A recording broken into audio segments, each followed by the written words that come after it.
제가 원래는 저희 교회에서 행사가 있었기 때문에 이제 취소가 돼서 다음 주에 바울 세미나를 할 때 그때 이제 제가 이제 나눠드릴 강의 내용인데요. 미리 좀 음성으로만 짧게 좀 요점들만 제가 녹음을 해서 여러분들한테 나눠드리도록 하겠습니다. 이거를 가지고 미리 먼저 교재를 통해서든 사도행전을 여러분들이 읽으시든 여러 가지 여러분들께서 이제 선택을 하시면 되겠어요. 이 음성을 활용하셔서 여러분들이 미리 공부를 하셔도 되겠고, 그리고 제가 이제 유튜브로 이제 강의가 더 다음 주에 나누어지기 때문에 그때 이제 그걸 참조하셔서 여러분들이 공부를 하셔도 되겠습니다. 일단 먼저 말씀을 좀 드리려고 하는 거는, 제가 지난주에 이제 아라비아 광야에 대해서도 말씀을 드렸는데요. 아라비아 광야를 제가 이제 신의 광야 이제 이렇게 표현을 해드렸어요.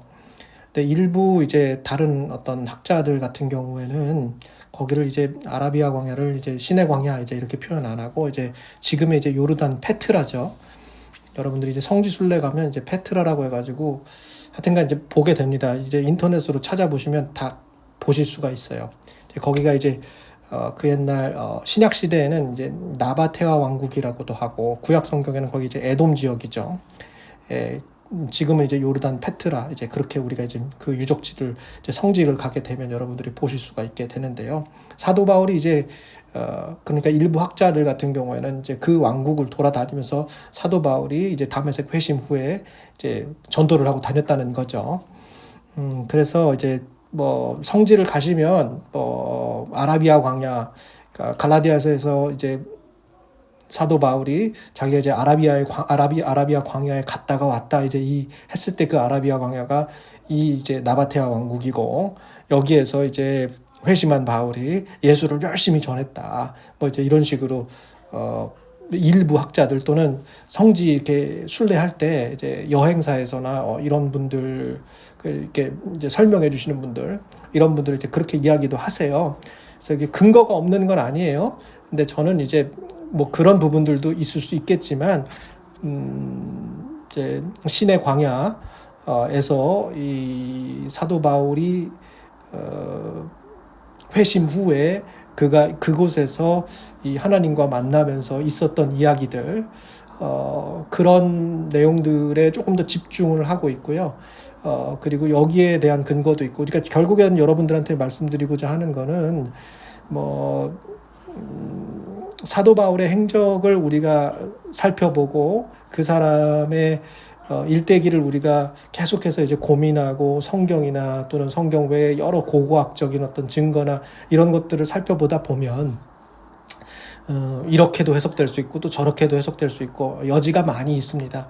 근데 이제 그런데 제가 이제 그 여러 가지 여지가 있는 부분들을 몰라서 그냥 어느 한쪽 한 단면만 말씀을 드리는 게 아니고요. 제가 드리는 말씀, 제가 여러분들한테 나눠드리는 것은 그 부분이 더 우리가 이제 사도 바울의 일대기와 이 생애를 묵상하는 데 더 도움이 되고, 거기에 대한 근거도 충분하고, 그리고 그 내용이 여러분들의 신앙에 더 많이 도움이 될 거다. 이제 저는 이제 그런 차원에서 제가 말씀을 드린다라는 거를 좀 이해해 주시고, 또 사울과 바울의 이름에 관한 내용들, 그런 것도 마찬가지예요. 지난주에도 이거 이야기를 드렸지만, 이제 사울은 큰 자고, 바울은 또 작은 자고, 근데 이제 회심한 이후에 이제 큰 자였다가 작은 자로 이렇게 겸손하게 자기 자신을 낮춘 모양새로 이제 이렇게 우리가 이제 대중적으로는 그렇게 알려졌다 하지만 그게 아니고, 이제 사울이라고 하는 이름, 거기에 이제 큰 자라고 하는 어떤 이런 이름이라기보다는, 그러니까 사울과 바울은 그냥 단순히 그냥 헬라식 로마식 그냥 그런 어떤 이름 표기에 불과하다 이제 이런 이야기를 했는데요.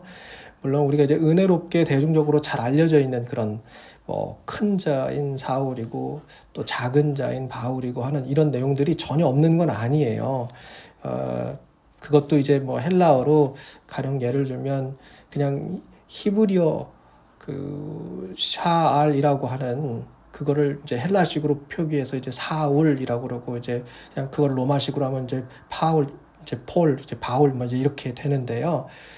그렇게 안 하고 소위 말해서 뭐 헬라어 형용사죠. 뭐 샤알로스에서 이제 사울이라는 이름이 났고 이제 이 로마식 이거 이제 바울이라고 하는 것도 이제 파울로스라고 하는 이런 또 다른 이제 헬라어 형용사에서 왔다.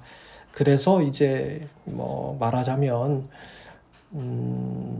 샤알로스 하면은 이제 이게 여성이 자기 자신을 이렇게 거들먹거리듯이 또는 이렇게 뭔가를 표현하듯이 그래서 자기가 뭔가 더 대단한 어떤 이런 모양새를 갖추는 이런 뽐새를 드러내기 위한 그런 차원의 어떤 표현, 그런 형용사예요.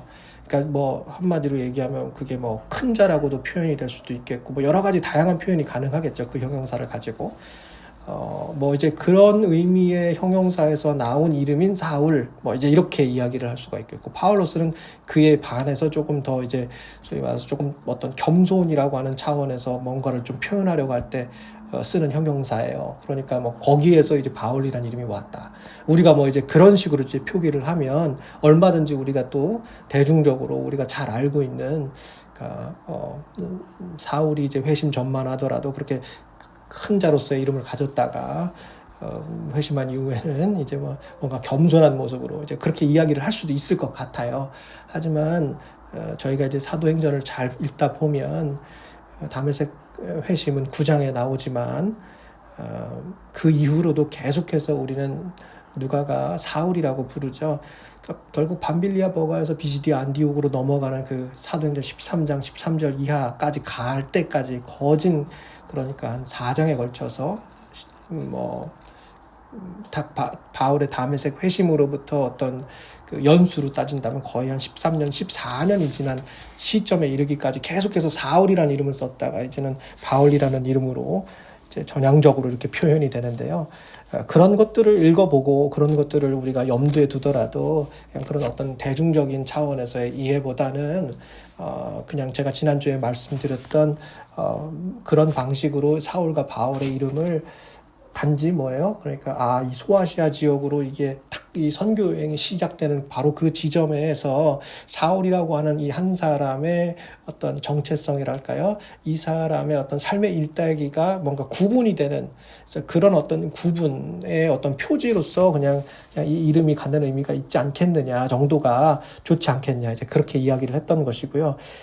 제가 앞으로 말씀드리는 모든 것들이 다 마찬가지예요. 뭐 이런 식으로도 해석될 수 있고 또 저런 식으로도 해석이 될 수 있어요. 중요한 거는 다 저마다 근거가 있지만 그 가운데 제가 선택을 한 것이다. 그리고 그 선택이 여러분들의 신앙에 조금 더 도움이 될 것이다 라고 하는 그런 제 나름의 어떤 교만한 판단은 아니고요. 정말 심사숙고해서 판단을 하고 그걸 여러분들한테 말씀을 드리는 거니까요. 그런 어떤 고민의 흔적과 그런 어떤 나름의 어떤 판단들이 다 들어간 차원에서 여러분들에게 뭐 사울에 대한 이름도 마찬가지고 뭐 아라비아 광야에 대한 것도 그렇고 앞으로 이어지는 모든 강의들도 다 그런 차원의 고민들이 다 담겨 있는 그런 판단들이 다 담겨 있는 강의다. 그런 거를 여러분들이 이해하시면 좋을 것 같아요. 자, 아라비아 광야에 대해서 조금만 더 이야기를 제가 하려고 하는데요. 지난주에도 제가 이걸 이야기하려다 말았어요. 제가 이제 엘리야, 예언자의 어떤 직무를 깨닫게 되는 어떤 공간으로서 이 아라비아가 의미가 있다. 이제 이런 이야기를 했는데 간단하게만 언급하고 넘어갑니다.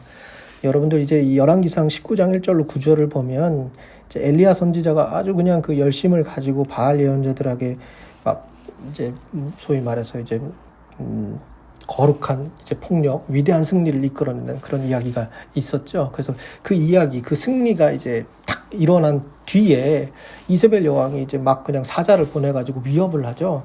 그래가지고 이제 이 열왕기상 19장 1절 이하로부터 쭉 보면 이제 엘리야가 이제 위대한 승리를 거뒀는데도 불구하고 바뀌어지는 게 아무것도 없죠. 그리고 순식간에 자기 목숨이 위태로워지게 되고 그러니까 이제 공황 상태에 빠지는 거예요. 그래서 이제 그 길로 이제 어디로 가냐면 이제 호렙산으로 가는데요. 여러분 이 호렙산이라고 하는 호렙은 이제 신의 산의 다른 말이기도 하죠. 그러니까 엘리야 선지자가 그때 도망친 곳이 어디냐? 예, 바로 이제 시내 산, 또 아라비아 광야라고 할 수가 있을 것 같아요. 그래서 그 광야에서 이제 열왕기상 이제 19장 10절로 그 이하를 쭉 보게 되면 하나님한테 막 엘리야 선지자가 불평을 하죠. 내가 이렇게 열심을 다했는데 정말 한 분 하나님, 정말 이 만군의 여호와 하나님을 위해서 내가 정말 정말 죽으면 죽으리라 이런 각오를 가지고 열심을 냈는데 이거 뭐 말짱 다 도루묵 됐다. 그러면서 막 이제 불평을 하죠. 이스라엘 백성들이 뭐 자기를 따라오는 것도 아니고 한 분 하나님 앞에 다시 엎드리는 것도 아니고 모든 것들이 그냥 뭐 다 그냥 아무것도 변한 거 없는 거예요. 그냥 자기만 홀로 남아가지고 하나님한테 열심을 다하다가 이제 죽게 생겼다 이런 거죠. 그래서 막 이제 불평을 막 쏟아내다가 어떤 일이 일어나냐면 또 되게 초자연적인 현상이 일어나요. 막 바람과 지진과 불이 막 계시로 막 일어나게 되죠. 그러다가 이제 조용한 가운데 아주 침묵 가운데일까요? 이제 그렇게 이렇게 표현을 하는데요. 아주 고요한 소리로, 고요한 음성으로 이제 하나님께서 엘리야에게 응답을 하시는데 그 응답을 보면, 엘리야한테 하나님께서 이제 어떻게 보면 새로운 소명을 주시는 거였어요. 엘리야한테 너 이제 더 이상 거기 호렙산, 그러니까 이제 시내죠, 아라비아 광야, 거기에 있지 말고 다메섹으로 가라 이렇게 명하신단 말이에요, 하나님께서 엘리야에게. 그래서 다메섹으로 가서 뭐 하라고 그러냐면 새 왕 세워라, 왕을 새로 세우고 새로운 예언자를 세워라. 이게 말하자면 이제 엘리사 같은 이제 예언자겠죠. 그리고 나서 하나님이 또 한 줄 더 떠서 뭐라고 그러냐면 너 혼자 그렇게 나를 위해 열심을 다한다고 그렇게 생각하지 마라. 너 말고도 7,000명 더 있다. 이제 이렇게 이야기를 하세요. 그래서 그 이야기를 듣고 엘리야가 뭐예요? 이제 결국에는 다메섹으로 돌아가서 이제 새로운 왕을 세우고 새로운 예언자를 세우고, 그게 결국 뭐예요? 이제 그 하나님이 하시는 그 일들을 이루기 위해서 새로운 소명을 받고 엘리야가 다메섹으로 가게 되는, 아라비아 광야에서 이제 다메섹으로 가게 되는데요. 여러분들 제 교재를 보시면 그 바울의 여정이, 다메섹 회심 이후에 그 여정이 다 보면 딱 이래요. 저희 교재 한번 보실래요? 저희 교재 보시면 제가 앞에도 다 거기다가 해놨지만 7쪽에 보시면 다메섹 회심 이후에 아라비아와 다메섹을 오가죠. 그리고 나서 예루살렘에 갔다가 이제 수리아, 길리기아 이렇게 가게 되고, 이제 그러니까 수리아, 길리기아는 다소 고향을 말하는 거죠. 그리고 나서 안디옥에 이제 가게 되는데요. 꼭 그렇게 돼요. 이 사도 바울이 그 엘리야 이야기처럼 엘리야가 하나님한테 새로운 소명을 아라비아 광야 시내산에서 받은 것처럼 꼭 그렇게 소명을 받는단 말이죠. 그 여정이 또 그래요. 왜 그래요? 보면은 다메섹에서 이제 사도 바울이 회심을 한 다음에 아라비아 광야로 갔다가 정말로 엘리야가 그런 것처럼 다메섹으로 간단 말이에요. 그래서 다메섹으로 가가지고 거기에서 또 열심을 다해서 뭘 하나요? 새로운 왕이 있다는 거예요. 그 왕이 누구라는 거예요? 바로 예수란 얘기죠. 예수가 새로운 왕이시다. 그거를 이제 사도 바울이 그 새 왕, 그뿐만 아니라 이 일들을 감당할 새로운 예언자들 같은, 그러니까 예수를 따르는 예수 따르미들을 세운 거죠, 사도 바울이. 그러니까 그런 사역들, 정말 엘리야처럼 그렇게 아라비아 광야에서 다메섹으로, 꼭 사도 바울도 그런 식으로 이제 아라비아 광야에서 다메섹으로 가게 되는. 그래서 보면 사도 바울이 자기 자신을 계속해서 이 예언자로 이제 자기 스스로를 그렇게 이해하는 대목들이 굉장히 많이 나오죠. 그래서 여러분들이 이제 갈라디아서를 쭉 읽다 보면 사도 바울이 자기 자신에 대해서 가령 예를 들면 뭘까요? 갈라디아서 1장 15절을 보면 사도 바울이 자기 자신을 예레미야 선지자처럼 어떻게 해요? 날 때부터 어미 뱃속에서부터 하나님이 날 구별했다. 이제 그렇게 자기 자신을 이해하죠. 자기의 사도됨에 대해서 그런 식으로 표현을 해요. 그리고 또 갈라디아서 1장 24절을 보면 또 뭐라고 그러냐면, 이건 사실 제가 굉장히 저도 평소에 좋아하는 구절이고요. 여러분들 진짜 이 구절을 여러분들이 좀 깊이 이해하시면 좋겠어요. 이 사도 바울의 일대기를 보면 볼수록 이 말씀이, 이 구절이 정말로 사도 바울의 일평생을 참 무겁게 했겠고 그가 참 충성을 다하고 이 고난 중에도 정말 하나님만 붙잡는다고 하지만 한편으로 그의 심정이 그의 속 깊은 곳에 이런 마음이 있었겠구나 하는 건데요.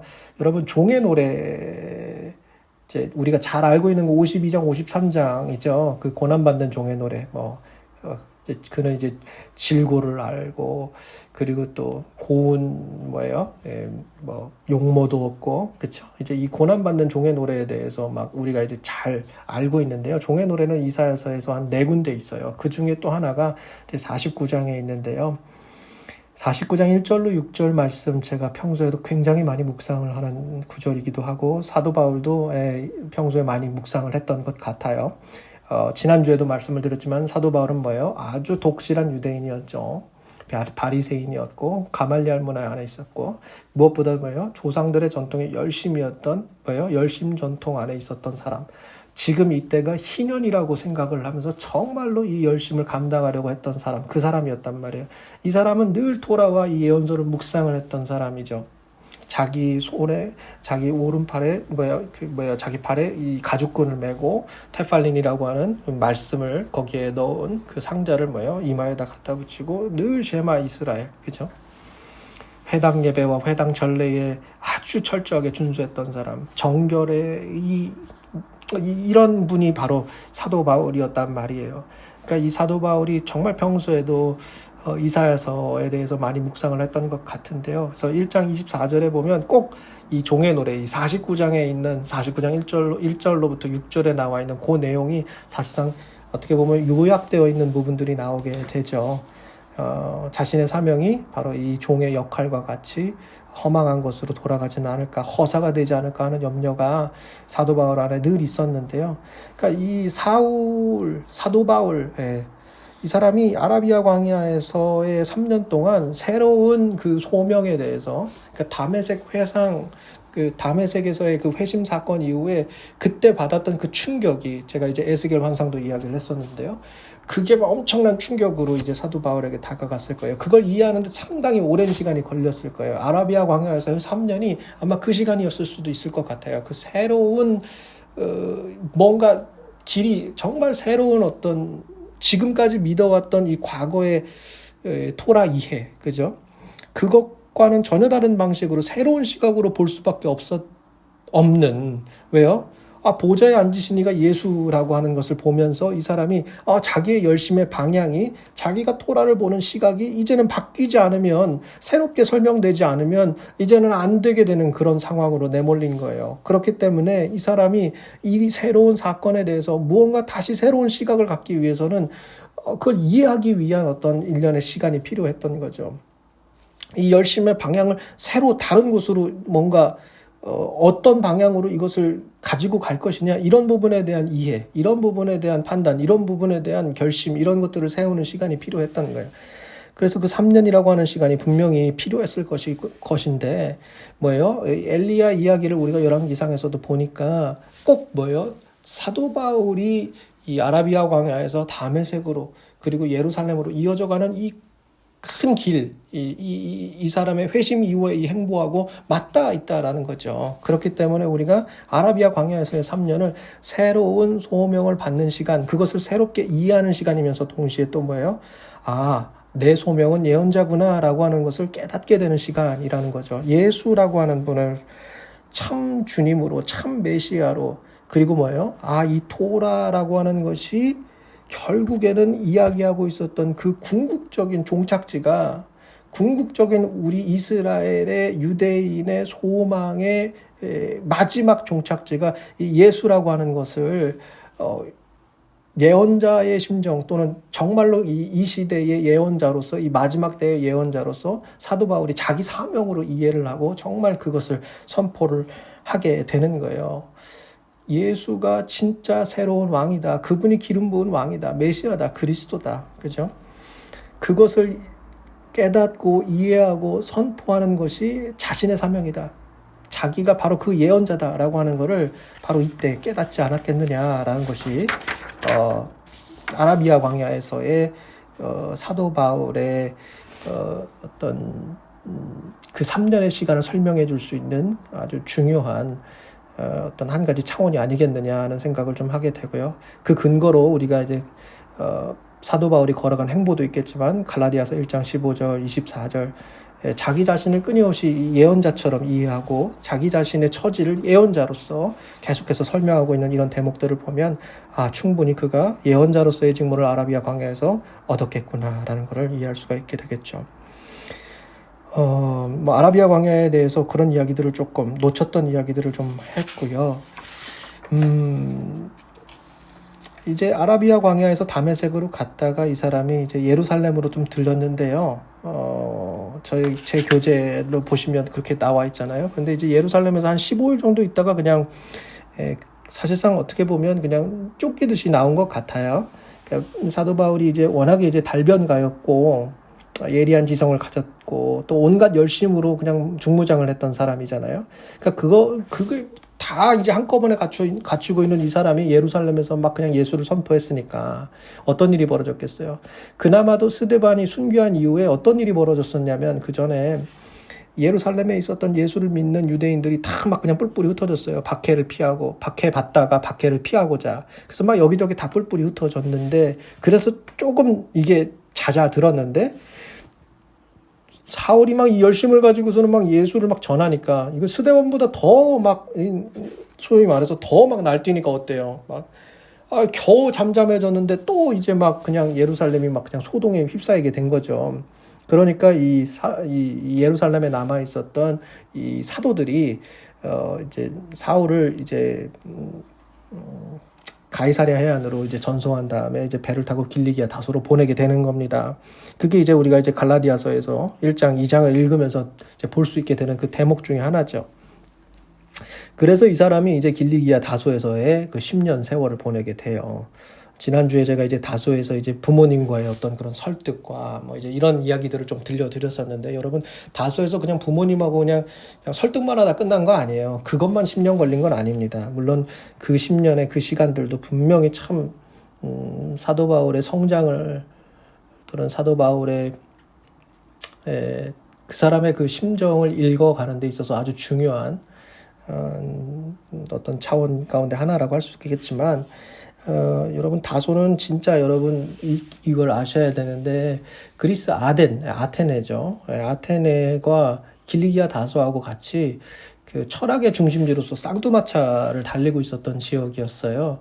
이게 왜 그러냐면 이제 아덴에 있었던 철학자들을 대거 이제 로마의 황제가 이 다소 지역으로 이렇게 막 이전을 시키게 되면서 그때부터 이게 막 이제 철학의 중심지로서 다소와 아테네가 그냥 막 서로 막 맞불이 붙게 되는 그런 어떤 철학의 중심지로서의 다소의 어떤 역할이 그런 어떤 그 다소의 뭐랄까요 지리상의 어떤 뭐랄까요 랜드마크라고 할까요 표지라고 할까요 이제 굉장히 급부상하게 되죠.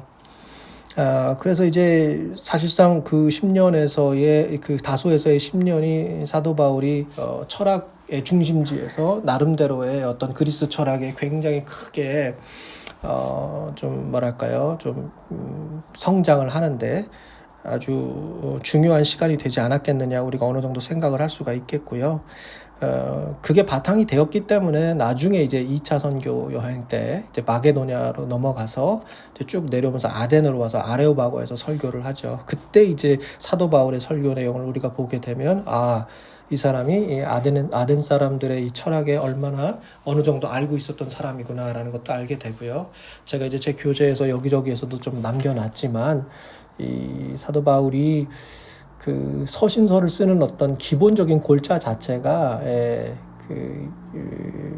고대 이 철학 고전의 어떤 글쓰기 방식하고 굉장히 유사하게 이렇게 쓰여지고 있는데요. 그게 사실상 이 다소에서의 10년이라고 하는 것의 어떤 결과라고 우리가 유추해 볼 수가 있을 것 같습니다. 그 외에도 다소에서의 10년 동안 있었던 일들 가령 예를 들면 우리가 고린도후서 12장 1절로 10절에 있었던 그 삼층전 영적인 사건이죠.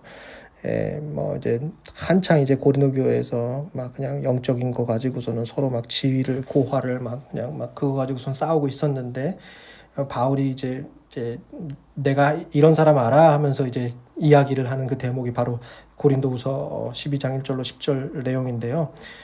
자기가 뭐 아는 사람이다라고 얘기하지만 결국에 우리가 이제 끝에 가서 보게 되면 그 사람이 바로 자기 자신, 사도 바울 자기 자신이라고 하는 것을 볼 수가 있게 되는데요. 길리기아 다소에서의 10년 동안 사도 바울이 아마도 이 사건을, 그러니까 고린도 교회 교인들에게 이 사건에 대해서 예전에 이런 일이 있었다라고 하면서 이제 설명을 했는데, 그러면 그 사건이 사도 바울에게 실제로 있었다면 요때 요 시기 때 있었겠구나라는 것을 우리가 유추해 볼 수가 있겠죠.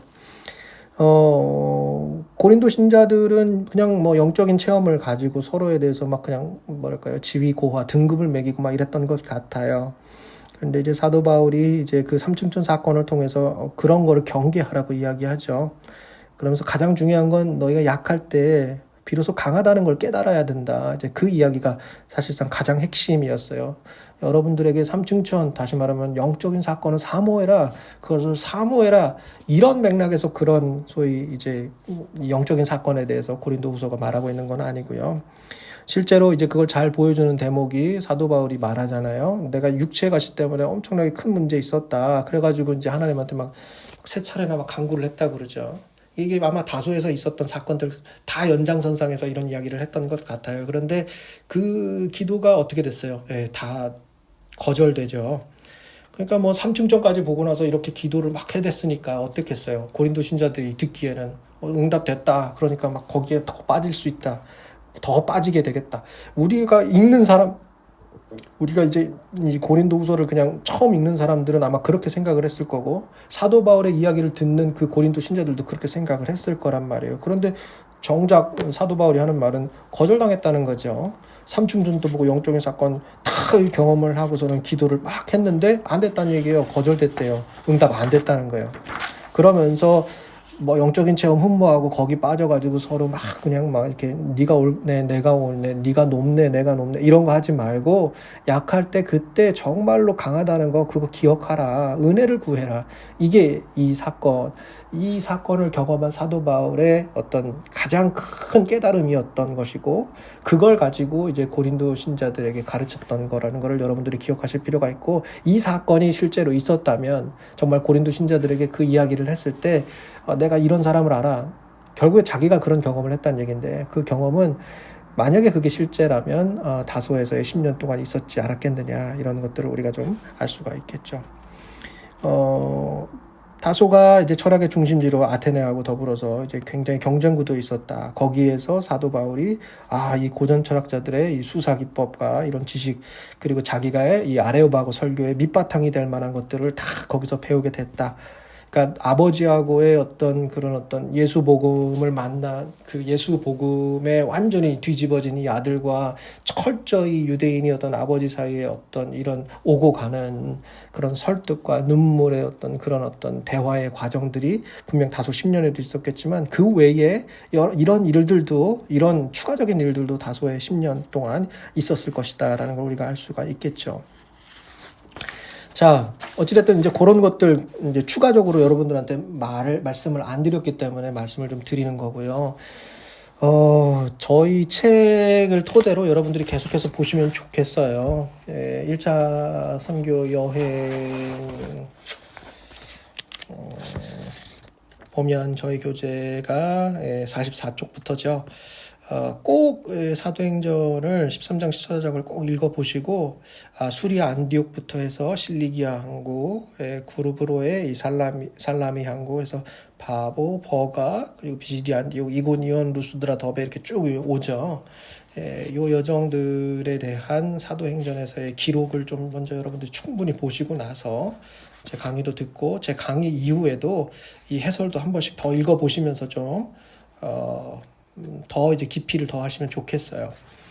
자,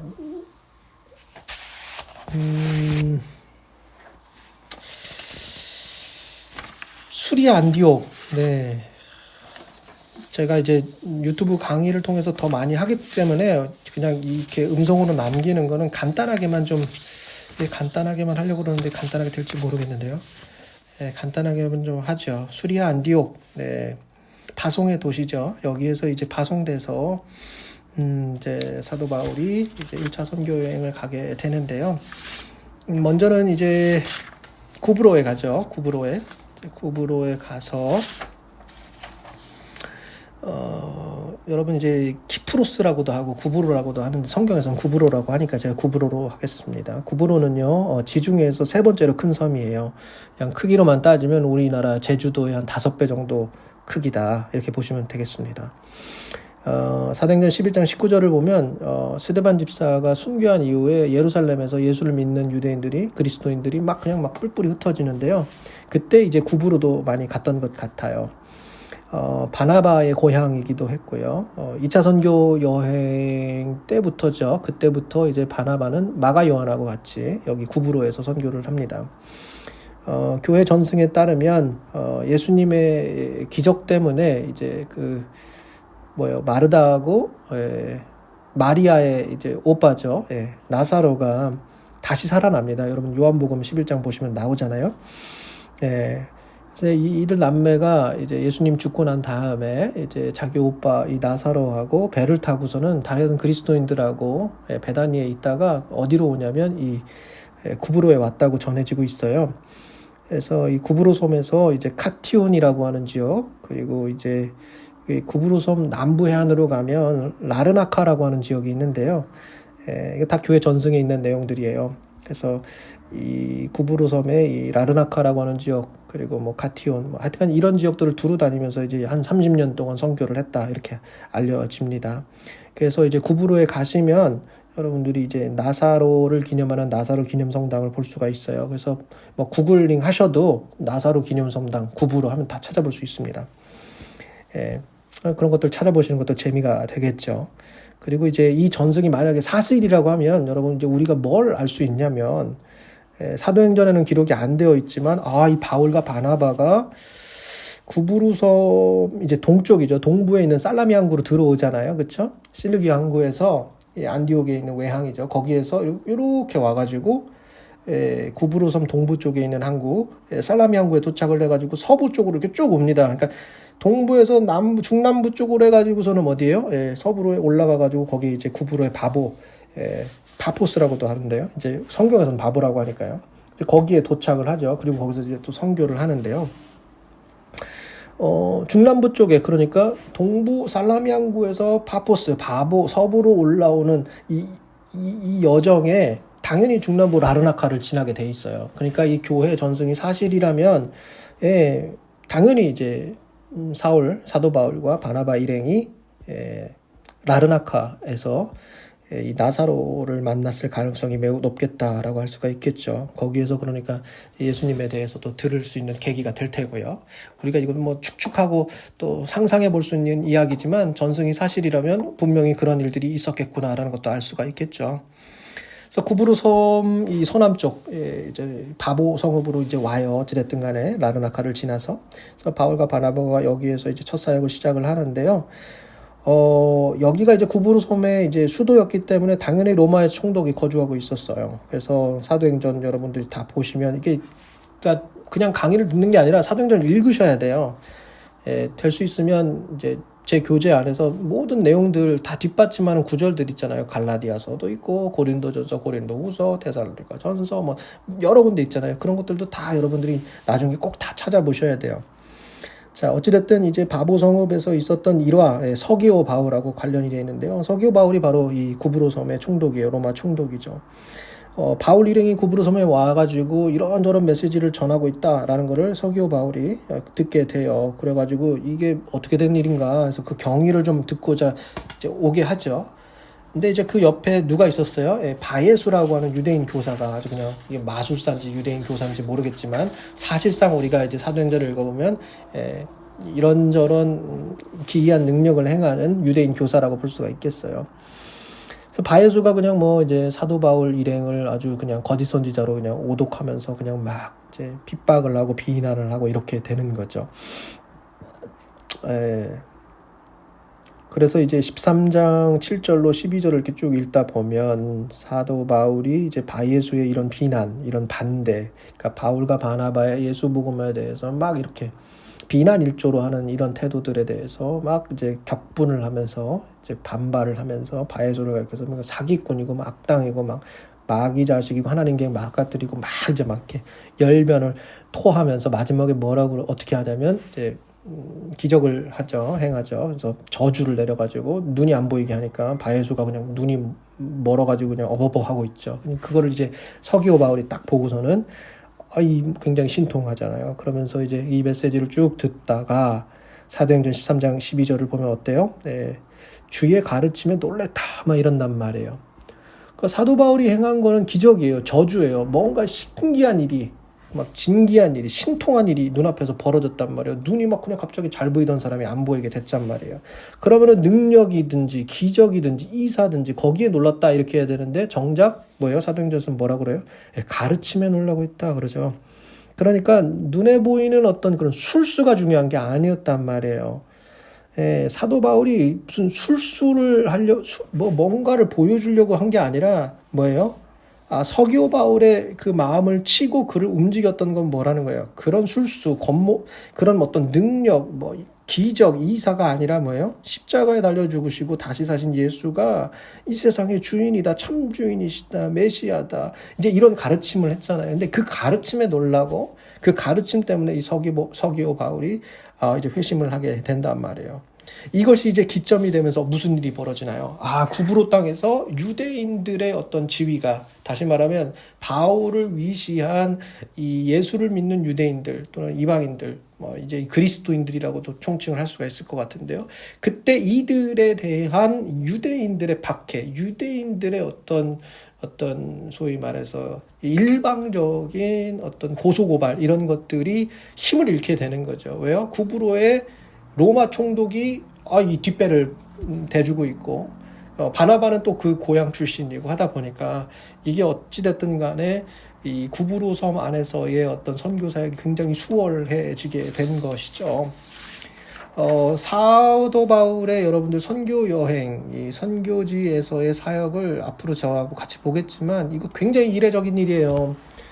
이렇게 이제 소위 말해서 뒷배를 든든하게 이렇게 차면서 이 고난과 역경 또는 유대인들의 박해로부터 상당히 어떻게 보면 좀 자유로운 어떤 안전이 보장된 차원 안에서의 어떤 사역이 이루어졌다. 이거 굉장히 이례적입니다.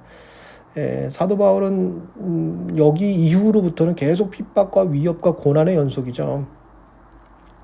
그래서 어떻게 보면 한편으로는 우리가 이제 마가 요한이 이제 밤빌리아 버가죠. 이 바보에서 이제 올라가서 배를 타고 올라가서 밤빌리아 버가에 도착을 해서 거기서 이제 마가 요한이 돌아가 버린단 말이에요. 그리고 나서 2차 때 이제 바나바하고 구브로는 가는데 이제 바울은 안 따라가요. 물론 바울이 이제 손절한 것도 있겠지만 한편으로는 구브로가 그나마도 안전한 측면이 있어서가 아닐까라는 생각도 이제 어느 정도 좀 배제하기는 어려운 것 같아요. 그러니까 이례적으로 안전이 보장됐던 이방 땅에서의 선교 사역, 그게 이제 바나바와 마가 요한에게는 어떻게 보면 그들의 선교 여행 또는 사명을 감당하는 데 있어서 굉장히 중요한 전제 조건이었던 것 같아요. 그런데 사도 바울은 그런 거 저런 거 따지지 않았죠. 죽으면 죽으리라는 각오로 그렇게 이제 갈라디아와 소아시아와 마게도냐, 아가야에 이르는, 그리고 결국에는 이제 로마로까지 끌려가게 되는데요. 그런 모습들도 여러분들이 겸하여서 사도 바울의 일대기를 묵상할 때 또 고려해 보시면 참 좋을 것 같아요. 제가 저희 교재 이제 81쪽, 82쪽 사이에 추가할 내용이다 해가지고 간지를 거기다가 제가 껴서 이렇게 드렸지만, 마가 요한의 이 밤빌리아 버가에서의 이 예루살렘으로의 복귀, 귀환이 뜻하지 않은 나비 효과를 불러오게 됩니다. 자이반 타이반 예루살렘의 이 친유대계 성향, 그러니까 율법주의 성향의 이 지도자들이 이 바울의 길리기아 그리고 또 이 갈라디아 이방 땅에서의 이 모든 사역에 대한 소위 말해서 반대급부에 대응을 하는데, 그걸 선제적으로 하는데 어떤 일말의 어떤 정보들을 주는데 일조하지 않았겠느냐, 마가 요한이. 이런 측면들이 이제 제가 이제 추가된 간지에 이제 잘 설명을 해 두었는데요. 그것도 여러분들이 꼭 한번 보시기 바래요.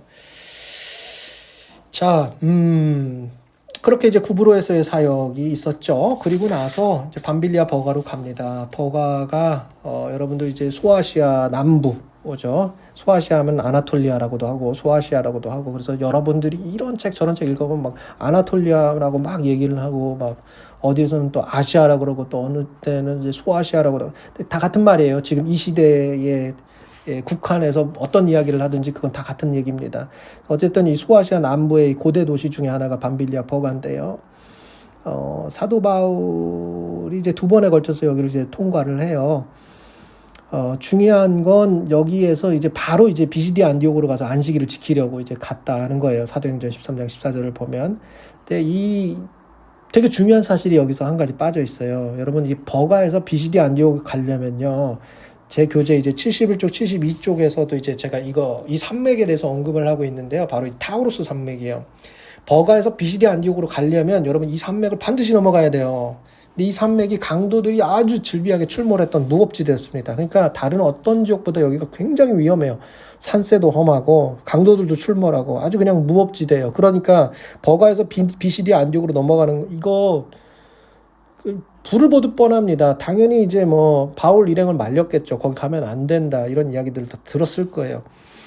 사도 바울이 이제 여러분 이제 고린도서 보면 11장 26절, 거기 고린도후서 11장 26절에서 자기가 막 여행을 하는데 여러 번 강도의 위험을 당했다, 이제 이렇게 이야기를 해요. 여러분, 그 위험이 가장 정말 진짜 극단적으로 정말 위험했던 곳이 어디냐면 바로 이 타우루스 산맥이요. 버가에서 비시디 안디옥으로 넘어갈 때 바로 요 산맥을 넘어간단 말이에요. 그래가지고 여러분, 이 산맥을 끼고 있는 이 산맥이 이제 헬라 지방에서 소아시아 지방 막 이렇게 쭉 아예 그냥 가르고 그냥 쫙 이어져 있어요. 그러니까 이 산맥을 끼고 있는 성읍들은 대부분이 다 그냥 이 강도들이 출몰을 했던 곳이에요. 그래서 이 버가에서 비시디아로 넘어가는 것도 그렇고, 특별히 루스드라도 아주 그냥 그래서 루스드라가 이제 제 교재에서도 제가 이야기를 했지만, 루스드라 설명하면서 거기가 강도의 소굴이라고 불릴 만큼 강도들이 많이 거기에 이제 출몰을 했던 곳이다 라고 알려져 있습니다. 그런데 그게 이제 언제 잦아들었냐면, 이제 루스드라가 제가 이제 비시디아 안디옥을 설명하면서도 얘기를 하겠지만, 이제 제가 비시디 안디옥 때 조금 더 자세하게 설명을 하도록 하죠. 어찌됐든 여기에는 이제 로마의 이 퇴역 군인들이 이제 주둔을 해 있었어요. 그래가지고 그들이 주둔을 하면서부터 치안이 어느 정도 유지가 되죠. 그래서 이제 루스드라는 조금 이제 잦아들게 돼요. 비시디 안디옥도 마찬가지겠죠. 자, 어찌됐든 이 산맥을 넘어가려니까 마가 요한이 어떻겠어요? 기겁을 하는 거죠. 그 위험을 뻔히 알고 있는데, 그렇지 않아도 힘들어 죽겠는데, 자기는 유대인이고 이게 맞는 건지도 잘 모르겠고 막 이런 상황에서 막 진짜 이거 넘어가다가 강도 만나면 죽는다, 이런 생각이 막 그냥 막 아연실색하고 그냥 예루살렘으로 돌아가 버린단 말이에요. 아직 젊은 청년이었어요. 아직까지는 이런 도전이, 이런 위험이 그렇게 자기 사명으로 뭔가 이렇게 충분히 받아들이기에는 어려운 일들이 좀 있었던 것 같아요. 그리고 이게 이제 그 엄청난 나비 효과를 가져온다는 거예요. 그래서 그걸 이제 여러분들이 간지를 통해서, 제가 껴둔 간지를 통해서 좀 살펴보시라는 거고요. 자, 비시디 안디옥으로 가요. 어찌됐든 마가 요한을 뒤로 하고 돌려보내고, 자, 비시디 안디옥, 여러분 여기가 이제 사도 바울 시대에 뉴 롬이라고 해서 새로운 로마다 이렇게 불렸던 곳이에요. 이게 이제 이 비시디 안디옥의 식민지 역사하고 관련이 있는 내용인데요. 이것저것 좀 다 빼고요. 기원전 44년에 율리우스 카이사르가 죽고 나서 로마가 이제 그냥 막 이제 이렇게 저렇게 이제 직할 대로 이렇게 세 가지로 이렇게 다 해가지고 서로 이렇게 다 이렇게 분리가 돼요. 그래가지고 이걸 우리가 무슨 뭐 로마의 2차 뭐 3두 정치라고도 하고 막 이럽니다. 근데 이걸 끝낸 게 바로 이제 옥타비우누스죠. 이제 자기가 이제 황제가 되고 나서 나를 이제 아우구스투스라고 해가지고 위대한 자 뭐 이렇게 불러라 뭐 이제 이렇게 했던 사람인데요. 이제 옥타비아누스가 누구예요? 저 클레오파트라하고 그 안토니우스하고 연합한 연합군하고 같이 이제 전쟁을 치르면서 거기서 이제 가장 유명한 게 이제 악티움 해전이죠. 거기서 이제 승리한 다음에 로마를 장악을 해요. 문제는 뭐냐면 전쟁 끝나고 나니까 이게 엄청난 숫자의 이 로마의 군인들이 다 뭐예요?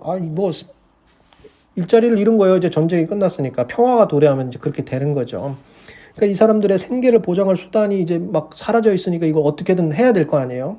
다 그냥 막 이제 군인으로 돈을 계속 벌고 싶어 하고 현역으로 남고 싶어 하는데 그렇다고 이제 로마로 다 받아줄 수는 없고 이 사람들이 어떻게든 이제 살게끔 해줘야 되니까요. 식민지를 이렇게 발굴을 해가지고 거기 정착하게 했어요. 이제 그 중에 이제 대표적인 도시들이 몇 개가 있는데 바로 이제 비시디 안디옥, 수리 안디옥, 루스드라, 이고니온 이런 곳이 이제 대체로 이렇게 이 식민지 사업이 되면서 거기에 이제 이 대거 이제 로마의 군인들이 거기에 이제 주둔을 해서 퇴역 군인이 돼서 거기서 이제 먹고 살고 할 수 있게끔 된 거죠. 이제 가장 큰 규모가 이제 바로 비시디 안디옥이었어요. 그래서 거기를 이제 뉴 롬, 새로운 로마 이제 이렇게 불렸던 거예요. 그래서 비시디 안디옥은 그때 당시 이제 뭐 건축물은 뭐 당연히 그렇고 뭐 통치 방식, 공휴일, 뭐 도시 전체 기풍이 다 그냥 로마를 빼다 박았던 곳이에요. 그냥 로마라고 보면 돼요. 그래서 도시 중심부에는 옥타비아누스 황제를 이제 숭배할 수 있도록 거기에 이제 초점이 맞춰져 있는 여러 이제 거대한 건물, 신전 이런 것들도 있고 또 이제 이 비시디아라고 하는 이 곳을 이제 식민지화하고 이제 결국에는 이제 전쟁을 해가지고 뺏었잖아요. 그러니까 이제 로마의 황제가 승리했다. 승리의 이제 어떤 기념을 할 만한 이제 개선문도 이제 비시디 안디옥의 중심부에 세워져 있었고 그러다 보니까 이제 뭐예요? 이런 것들을 매일 보고 나니까 비시디 안디옥에 있는 주민들은 다 뭐예요? 이 도시의 진짜 책임자가 누구냐? 당연히 이제 로마 황제겠죠. 그리고 이 도시의 안전과 평화와 뭐 이제 뭐 이런 것들을 다 보장해주고 그러니까 이 주민들은 뭐예요? 황제를 숭상하고 예배하고 이제 그런 것들을 이제 골목 어기마다 그냥 뭐 실시간으로 확인하고 체크하고 의심의 여지가 없는 상식이 된 그냥 그런 도시였다는 거예요. 거기에다가 뭐 로마의 퇴역 군인들 여러 지도 계층들 여기가 다 주둔을 하고 있는 엄청나게 큰 도시인데 오죽하면 새로운 로마라고 그렇게 불렸겠어요. 그런 곳에서 그 새로운 로마에서 정말로 진짜 주인이 참 주인이 정말 이 도시의 실질적인 주인이 왕이 다 이제 로마 황제라고 하고 있는 이런 판에 골목 어기마다 그냥 말하지 않아도 그게 뻔히 보이는 곳에서 사도 바울이 가가지고 예수가 메시아다 이렇게 외치니까 이게 죽기를 각오한 일이에요. 이게 뭐 당연히 참극을 불러올 일이죠. 여러분 이게 바울만 위협이에요? 아니에요. 여러분 이 이야기를 계속 해가지고서는 이게 나중에 제가 이제 요것도 다 이제 저희 교재에서 이 브리스길라 아굴라 부부에 대한 이제 제가 설명을 하는 그쪽 부분에서 이제 로마에 있었던 이제 그 엄청난 그 소동 사건이 있어요. 그 소동 사건이 그 이제 2차 선교여행 이후에 벌어지는 여러 가지 이제 바울에 대한 고소고발하고 다 맥락이 다 이어져 있는 거예요. 이제 그 부분에 대한 의미들도 여러분들 제가 이제 교재에 다 남겨뒀으니까 그런 것들도 좀 참고를 하시고요.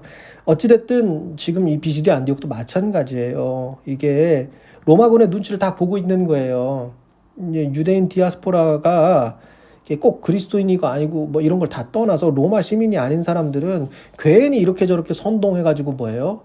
이거 제국에 대해서 이게 반대하는 이들이다 이렇게 해가지고 찍히게 시작하면은 대대적인 박해가 되고 그 민족이 추방당하는 일들이 발생한단 말이에요. 그러니까 이게 뭐예요? 유대인이라고 하는 사람이 와갖고 로마 시민이긴 하지만 이런 막 진짜 주인이 누군지 알아? 진짜 왕이 누군지 알아?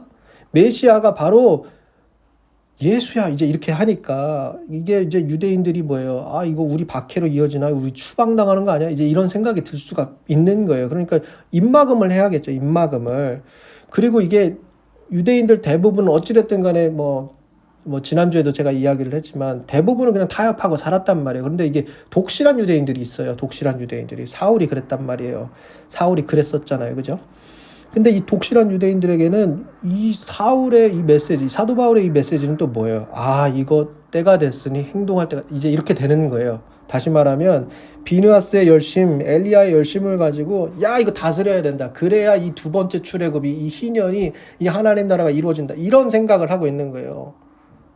그 열심을 통해서 그게 의가 되고 그게 의롭게 여겨지고 또 뭐예요? 아, 이게 부활이라고 하는 것을 우리에게 선물로 주는 이게 머릿속에 콱 박힌 사람들이 이 독실한 유대인들이잖아요. 그러니까 이 사람들이 어떻게 했겠어요? 사도 바울을 보면 저 죽여야 된다 그랬겠죠. 그러니까 이 사람들이 다 이해관계가 맞물려 있는 거예요. 이방인들 가운데 로마 시민이 아닌 사람들이 막 이런 이야기 선동한다. 괜히 거기에 얽매였다가 우리 큰일 난다. 유대인들도 마찬가지. 타협했던 유대인들. 그리고 독실한 유대인들은 뭐예요? 저거 죽여야 된다. 저거 지금 우리가 바로 잡아야 된다. 그러니까 이 이해관계가 다 맞물려서 뭐예요? 총체적으로 사도 바울을 그냥 막 박해가 시작이 되는 거예요. 그러니까 사도 바울은 그냥 정황상 맥락상 모든 면에서 뭐예요? 환영받기가 어려운 메시지를 전하고 있었어요. 홀로 그냥 막 혈혈단신에. 그런 것들을 여러분들이 보셔야 돼요. 그런 것들을. 그래서 이제 이런 일들을 하는데 야, 이게 참 이 사람 정말 대단해요. 비시디아 안디옥 회당으로 들어가요. 유대인들이 딱 있는 곳으로 가요. 그리고 그 중심부에 가가지고서는 뭐예요? 아, 예수가 메시아라는 거예요. 예? 하나님께서 놀라운 계획을 이루시고 완성하실 텐데 우리가 그거를 뭐예요? 아, 그냥 뭐 이제 별안간 하나님이 오셔가지고 이 성전에 이제 오실 거다. 말라기 선지자가 이야기했던 거, 그리고 이사야 선지자가 다시 우리 소위 말해 두 번째 출애굽이 일어날 거다라고 했던 그 약속이 다니엘 선지자에 의해서 이 묵시로 미뤄지고 연기됐던 그 마지막 때가 이때다 하고서는 막 이러고 있는 판에 그런 걸 가지고서는 막 그냥 회당에서 서로 이야기하고 묵상하고 막 기도하고 그러고 있는 판에 뭐예요? 이게 지금 와가지고서는 예수가 그냥 그렇다는 거예요. 그러면서 막 시편 2편, 시편 16편, 이사야 55장 막 이런 거 인용을 하면서 왜 예수가 이 옛 이스라엘의 이 토라에 있었던 이 모든 이야기의 종착점인지 이런 것들을 막 설파를 하니까 여러분들 그거 되게 중요해요. 비시디아 회당에서의 그 설교가 여러분 사도 바울의 이 선교 여행이 회당 중심으로 계속해서 이루어지거든요. 근데 비시디아 안디옥에서 그냥 짧게 한번 성공을 하고 그다음부터 계속 내동 실패를 하는데 그 회당에서의 이 사도 바울의 설교가 어떤 것이었고 이 설교는 이 강론은 어떤 맥락에서 이루어진 것이었고 하는 이런 부분들을 여러분들이 다 아셔야 되거든요. 그거 제가 제 교재에다가 잘 해놨는데 여러분들이 이제 제 교재를 보시면 그 68페이지부터 69페이지 참고해가지고 제가 이 사도행전 13장 14절로부터 52절에 나타난 당시 유대인들의 회당 생활과 회당 예배 순서 이렇게 돼 있어요. 여러분 이거 정말 잘 읽으셔야 돼요. 정말 잘 읽으셔야 돼요. 그냥 가가지고 그냥 회당 가가지고 나 이제 설교할래 강론할래 이게 아니라 철저한 예배 순서와 전례 방향에 따라서 이루어지는 거예요. 이게 나중에 여러분들 이제 제가 이제 신약학 강의나 이런 것들을 하게 되면 왜 이게 소위 말해서 이제 왜 마가, 마태, 누가, 요한 이게 이렇게 서로 이제 어떤 거는 그쵸 이제 그 사복음서 안에서의 내용 차이가 왜 일어나고 왜 이제 마가복음에 없는 내용이 추가적으로 마태 그리고 누가에 이렇게 등장을 하고 요한에는 또 왜 없고 막 이제 이런 것들에 대한 설명이 사실상 이 회당 이거하고 다 좀 이제 맞물려 있는데요. 그걸 하다 보면 또 너무 이제 산으로 가죠. 그냥 그런 것들은 나중에 제가 또 기회가 되고 여러분들하고 또 나눌 수 있는 기회가 되기를 저와 여러분 모두가 기도하면서 기다립시다. 네. 자, 그래서,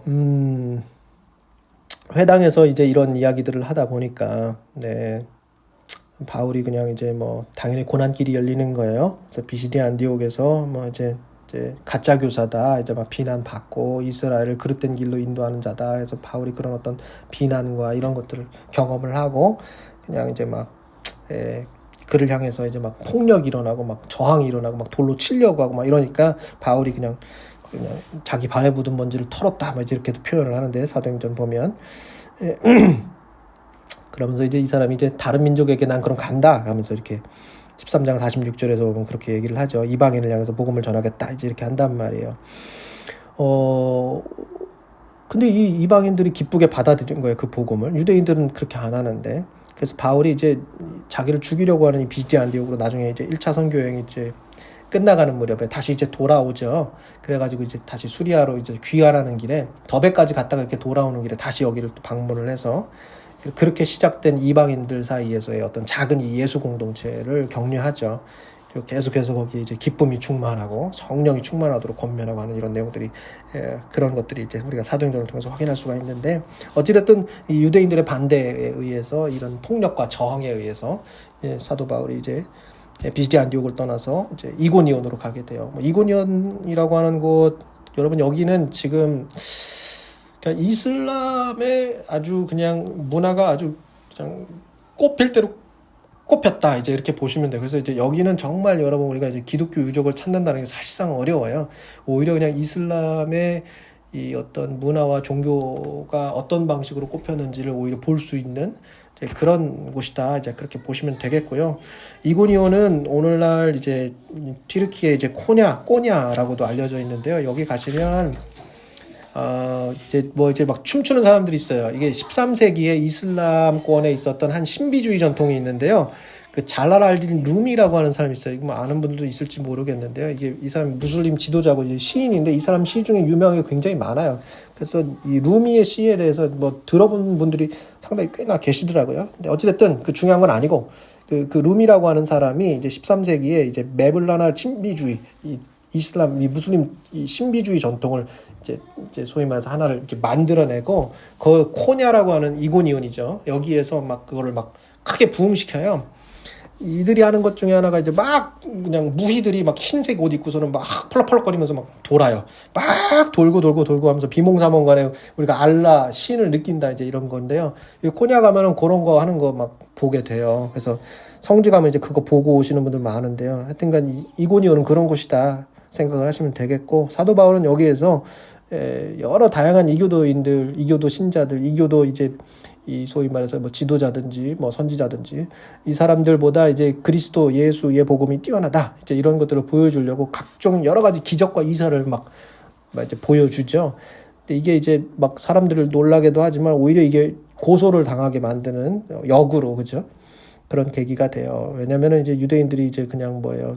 이고니온 시민들을 이제 선동한다. 이상한 마술을 기이한 술수를 부린다. 사도 바울이 막 이렇게 해가지고 그런 혐의가 오히려 덧입혀져가지고 거꾸로 막 그러니까 그리스도 예수의 능력이 더 뛰어나다 이런 것들을 보여주려는 맥락에서였는데 오히려 그게 더 이제 화를 입게 되는 계기가 되죠. 그래서 막 유대인들이 강경한 유대인들이 막 돌을 들어서 막 이제 그 이고니온의 시민들을 선동해갖고 같이 막 폭력을 가하려고 막 돌로 치려고 막 이제 이렇게 해서 사도 바울하고 그 일행이 루스드라로 가는데 거기까지 이 사람들이 와가지고 결국에는 루스드라에서 돌로 치죠.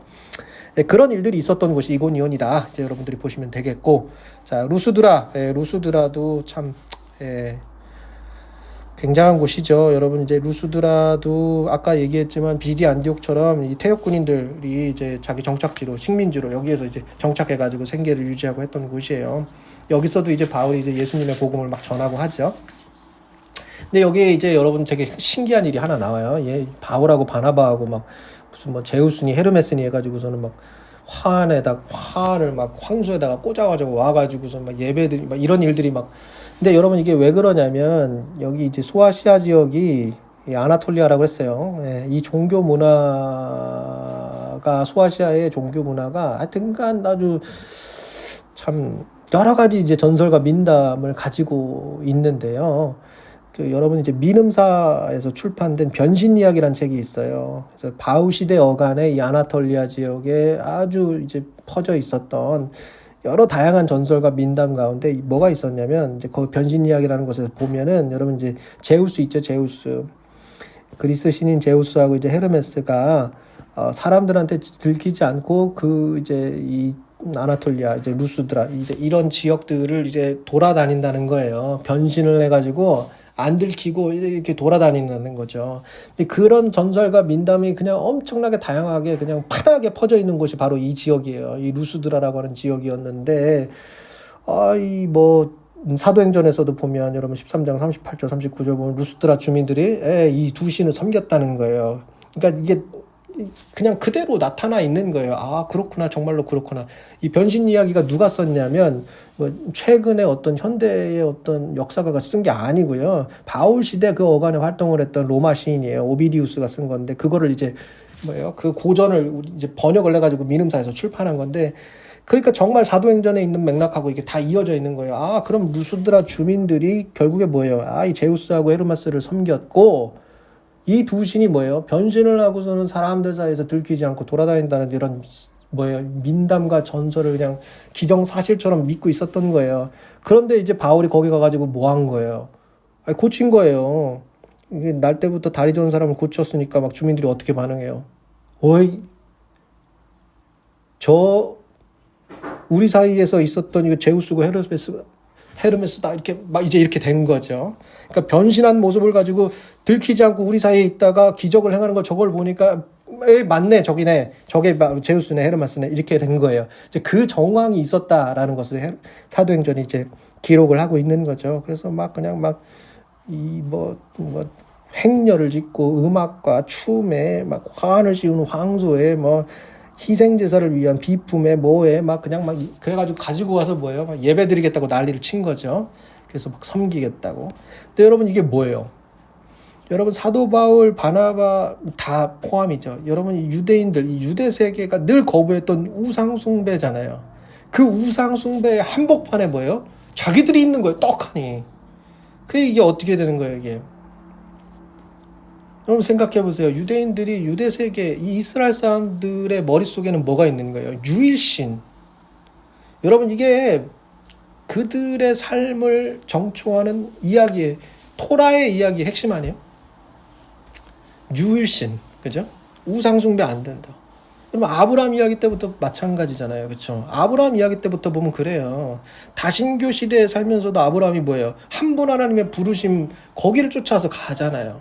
모세율법 뭐예요? 이방신 타협하지 말라는 거예요. 이방신 우상 안 된다는 거잖아요. 여러분 전기연소 후기연소 결국엔 다 뭔 얘기예요? 우리가 지난주에 했던 내용하고 연장선상에서 얘기하면 뭐예요? 비느하스의 열심, 엘리야의 열심 다 뭔 얘기하는 거예요? 아, 우상 숭배, 이방신을 섬기는 일, 성적인 문란 다 뭐라는 거예요? 야, 이거 열심으로 다스려야 되고 거룩한 폭력으로 다스려야 되는 일들이에요. 하나님 나라를 위해서 척결하고 단절해야 되는 거예요. 이게 여러분 이런 이야기가 그들의 삶에 배어있는 사람들이란 말이죠. 그런데 우상 숭배의 한복판에 그들이 떡하니 있는 거예요. 그러니까 어떻게 그냥 바울이 그냥 곧바로 그냥 그 루스드라 주민들 그 행렬 한복판에 그냥 뛰어드는 거예요. 그래서 행렬을 해산시키고 메시지를 전하는 거예요. 너희들이 믿는 우상신 다 거짓이고 오직 살아계신 한 분 하나님만이 참신이고 참 하나님이고 그분이 예전에는 오랫동안 여러 이 민족들 이 열방들이 그냥 제 갈 길 가도록 허락했지만 이제 아니다는 거예요. 예수 안에서 새 일을 했다. 새 일을 행하셨고 이루셨다. 그 새로운 일로 뭐예요? 너희들 돌아서야 된다. 헛된 우상숭배, 제사, 이 말도 안 되는 연극, 이 연기 이거 다 그냥 여기서 그냥 끝내라. 이제는 한 분 하나님한테 돌아와라. 그분이 새 일을 시작하시니 거기 참여해라. 이제 이 얘기란 말이에요. 거짓신을 버리라. 구원 역사로 참여해라. 이제 이렇게 얘기를 하니까 이제 이걸 듣다가 뭐예요? 아, 이제 돌아버리는 거죠.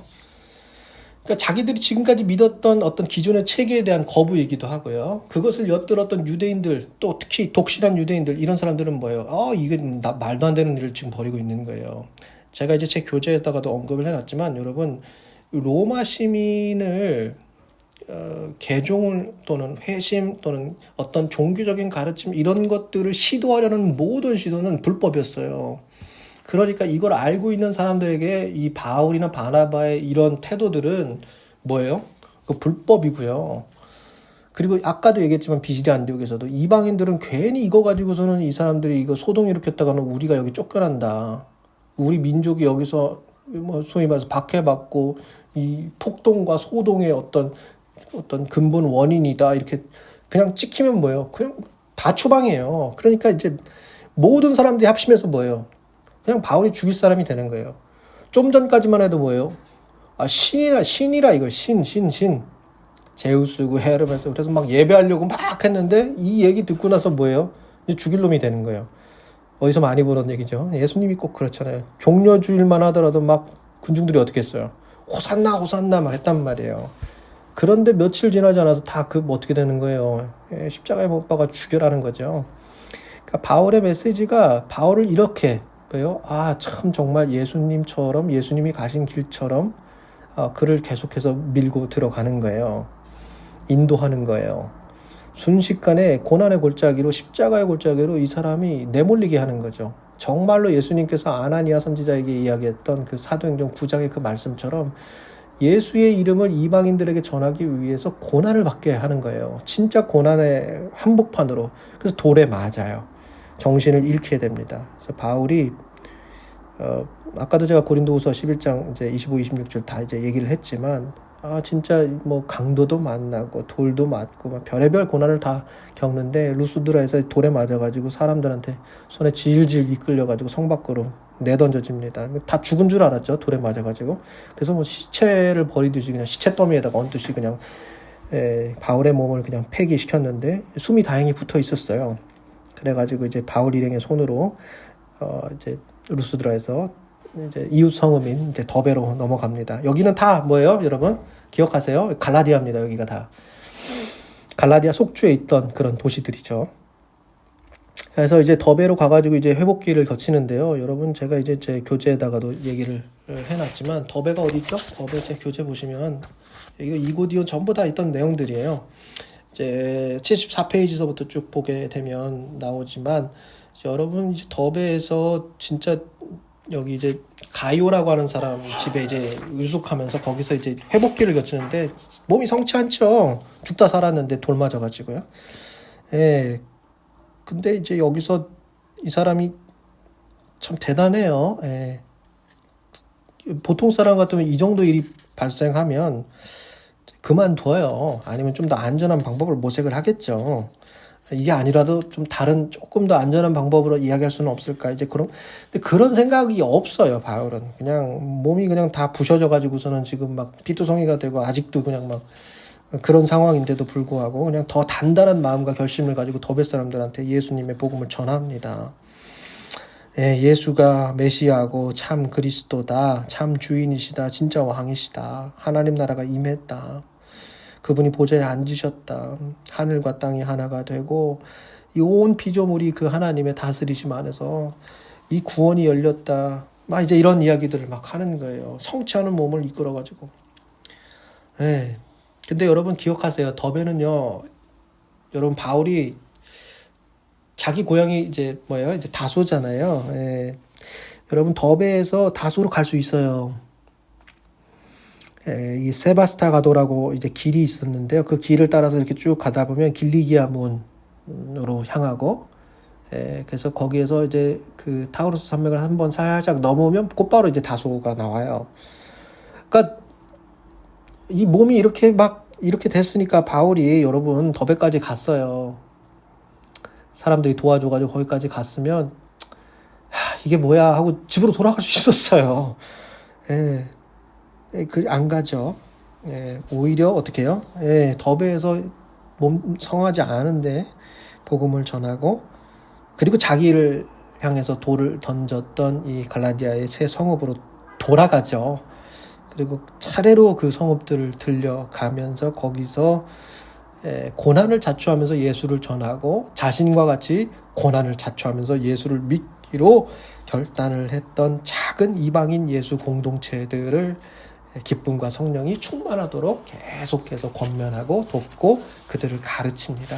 목숨을 걸고 갈라디아 사역을 하는 거예요. 모든 열심을 가지고 죽으면 죽으리라는 각오를 가지고 고난을 자초하면서 예수님을 전합니다. 그렇게 이제 1차 선교 여행을 이렇게 갈라디아 지방에서 하고 나서 수리아 안디옥으로 돌아오게 되는데요. 이렇게 목숨 걸고 사명시키고 선교를 했던 이 바울의 선교지로 예루살렘에서 유대인 강경파를 급파해가지고요.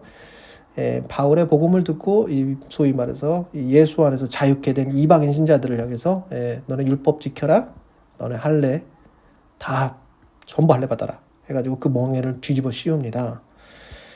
1차 선교 여행을 마치고 바울이 돌아왔는데 예루살렘에서 사람들이 와가지고서는 갈라디아에서 이런 일들을 자기들이 했다는 거예요.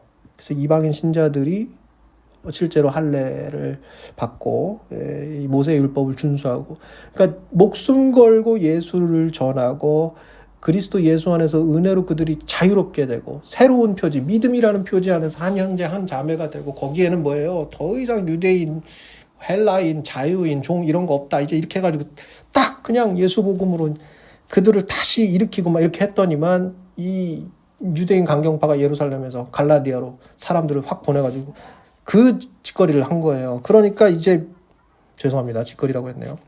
자, 어찌됐든 그래서 바울이 이제 그 소식을 수리아 안디옥으로 돌아와서 그거를 듣게 되니까 이게 얼마나 이 사람이 막 그냥 머리가 댕했을 거예요. 이게 무슨 일이냐, 이게 무슨 일이냐. 그래서 갈라디아 교인들을 향해서 막 분노해가지고 너희가 다른 복음 받으면 안 된다 그러면서 막 분노를 하면서 막 편지를 쓰죠.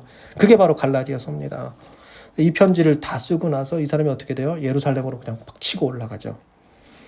그 중간에 이제 베드로와의 어떤 분열, 베드로를 그래가지고 막 그냥 혼을 내는 게 이제 갈라디아서에서 나오죠. 바나바도 마찬가지고, 이들이 그냥 예루살렘에서 야고보가 보냈다고 하는 사람들이 타고 오니까 이 바울하고 좀 뭔가 좀 이렇게 좀 이 1차 선교 여행의 이 엄청난 이런 일들을 보면서 그런 것들을 다 들으면서, 야 그래 예수 복음이 참 이 구원의 복음이라고 하는 것이 정말 이런 일들을 일으키는구나 하고서 막 동조하면서 이방인들이랑 식사하면서 같이 잘 하면서 하고 있었다가, 이게 뭐 이제 예루살렘에서 사람들 와가지고 유대인들이 왔다 그러니까 그냥 막 나 몰라라고 다 이제 그런 일들이 벌어진 거예요. 그리고 이제 갈라디아에서 자기가 그렇게 열심히 전했는데 이 유대인 강경파가 막 할례시키고 막 이랬다니까 막 바울이 막 분기탱천해가지고 어떻게 해요? 예루살렘으로 가가지고 한번 하여튼간 이걸 끝내겠다, 이 논란의 종지부를 찍겠다 해가지고 한 게 바로 뭡니까? 그게 바로 이제 예루살렘에서의 사도회의라고 볼 수가 있겠습니다. 자, 이 모든 일들, 이 갈라디아서를 쓰게 하고 또 갈라디아에서의 이 소위 말해서의 이 만행을 사도 바울이 전하고 사역을 감당해서 일으키고 뭔가를 변화를, 새로운 현실을, 새로운 공동체를 예수 안에서 여러분 이것들을 이루어내는데, 그거를 뭐예요? 역행하는 일들을 여러분 예루살렘에 있었어요. 여러분 이게 저희 지도 보세요. 예루살렘, 여러분 지도 보세요. 지도. 예루살렘에서 여러분 갈라디아까지 여러분 가까워요? 옆 동네입니까? 아니에요. 어떻게 알아요? 그런데 어떻게 알고 이 사람들이 실시간으로 거기 바울이 사역하고 있는 데다가 사람들 급파해가지고서는 그거를 바울이 했던 그 사역을 오히려 그냥 유대인들의 이 율법으로 그냥 찍어 누르는 일들을 어떻게 사람들을 급파해서 그런 결정을 내리냔 말이에요. 누가 그거를 흘렸겠어요? 누가? 마가 요한이죠. 그러니까 이제 바울이 막 열이 나가지고 2차 때 이 사람하고는 같이 못한다 이제 이렇게 되는 거예요. 그런 어떤 내용들을 여러분들이 뭐예요?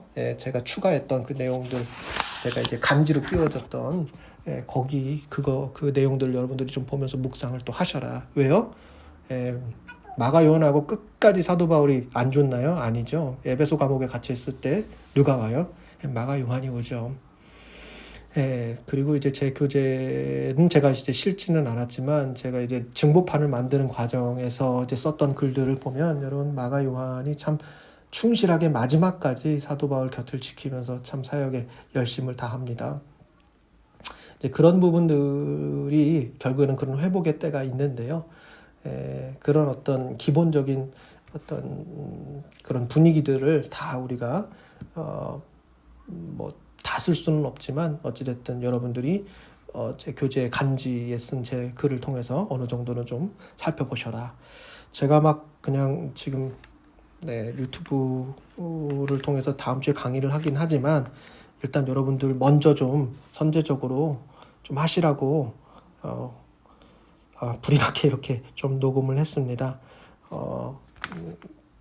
여러분들이 참고하시고 다음 주에 또 이제 강의를 통해서 여러분들이 또 참고하실 수 있는 부분들이 또 있을지도 모르겠어요. 근데 거의 대부분 이 내용의 연장선상일 거다라고 이제 여러분들이 아시면 되겠고요. 이걸 토대로 여러분들이 교재 공부하시고 또 도움 얻으시길 바랍니다.